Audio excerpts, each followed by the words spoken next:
নানির সাথে যখন নানার প্রেম আলাপ চলে। নানি সিলাফিল আসতে গেছে নাকি? আমি নামাজ পড়তে যাইছি। হ্যালো এভরিওয়ান, আসসালামু আলাইকুম, it's me Aryan, welcome to another new vlog. 2025 সালের নতুন বছরের প্রথম জুম্মা, সবাইকে জানাই জুম্মা মোবারক। আরেকটা খুশির কথা হচ্ছে এই বছরে এই মাসে আমরা 6টা জুম্মা পাচ্ছি একসাথে। আসলে এটা ভাগ্যের ব্যাপার।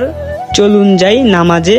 হ্যালো গাইস, দেখতে পারতেছেন নানা নানির সঙ্গে ফোন আলাপে আসক্ত। দেখি নানা কি বলে নানিকে। নানা বলল, তুই এখন অনেক ছোট, এগুলো তুই বুঝবি না, আগে বড় হয়ে নে তারপর। হঠাৎ করেই চোখ গেল ছোট একটা বাবুর দিকে, অনেক কিউট, পুরা কিউটে ডিব্বা। নানাকে বললাম, নানা এরকম একটা বাড়ি আমার থাকলে কেমন হয়, বাড়িটা আসলে অনেক সুন্দর। তারপরে নানা বলল, আরিয়ান ইনশাল্লাহ আমেরিকা যাইতেছে, লন্ডন যাইতেছে, আইসা এরকম এক বাড়ি করি ফেলাইবো। আলহামদুলিল্লাহ, আপনারা সবাই দোয়া করেন। সকল মুসল্লি নামাজের উদ্দেশ্যে রওনা দিচ্ছে। কি প্রচন্ড শীত নতুন বছর বয়ে নিয়ে আসছে, ভাবতে পারবেন না। অলরেডি 1টা বাজে, এখন পর্যন্ত সূর্যি মামার কোনো দেখাই নেই। অলরেডি নামাজ শেষ, এখন আমরা বাসার উদ্দেশ্যে রওনা দিব। আমি আমার নানার সাথে অনেক মজা করি, কল্পনাও করতে পারবেন না। আমরা দুইজন নানাদের সেই পুরো ফ্রি মাইন্ডেড। নানা আমাকে বললো, আরিয়ান দেখ কত সুন্দর টাটকা শাকসবজি, কিছু শাকসবজি নিয়ে নিলেই তো হয়। আমি বললাম, জি নানা, আপনি শাকসবজি নেন যেটা আপনার পছন্দ। এই শাকসবজিতে কোনো প্রকার সার ওষুধ দেওয়া হয় না।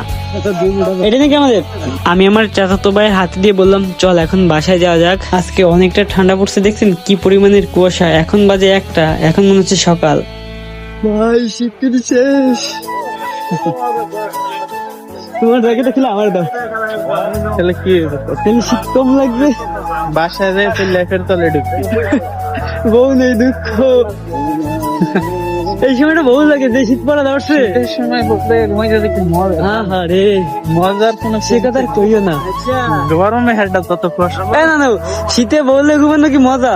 মজা মানে সেই সেরকম মজা তুই জানোস না, মানুষ না হালাবে হালা দেশে হাটে চিল্লি দিত আমারে। চাষ করে দিল, চাষ করে দিল।